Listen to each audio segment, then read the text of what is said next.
In this video, I'm going to show you how to deposit in InstaForex. Now, the first thing you have to do here, once you are inside your client dashboard, you want to go ahead and click on Money Deposit up top. Now, just before we continue, I must warn you that in case you haven't verified your account or your card yet, you won't be able to do some of these deposits, okay? So if you want to basically like do a credit card deposit, you won't be able to do it unless you actually verify your card and your account prior to that, okay? So just as a heads up, make sure you verify your account before you try to deposit any money.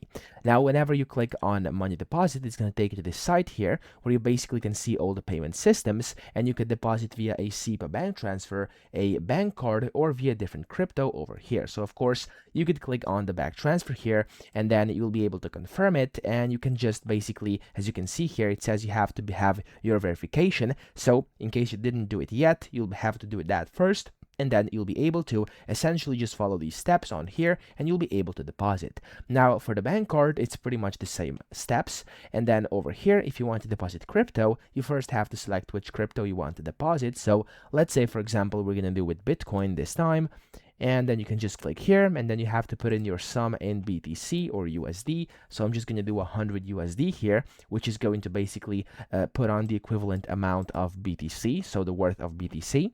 And then when you click on proceed here, it's going to take you to a separate page where basically you have to check the information and if everything is correct. And then again, you want to click on the proceed button, and this is going to take you over here where basically you'll be able to get your unique address for depositing crypto. Okay, so of course yours will be different than mine over here. You could also use your QR code that's going to be on your screen, not mine. Don't use mine because this is mine, yours is yours, and it's going to deposit onto your account. And of course, you can just then deposit. So if you're holding some crypto, for example, on like Phantom Wallet, Binance, Coinbase, wherever that may be, you could just use this address and send it from that wallet to over here to InstaForex, okay? So that's how easy it is to actually deposit. I hope this video helped you out. If it did, please subscribe to the channel and help me out as well.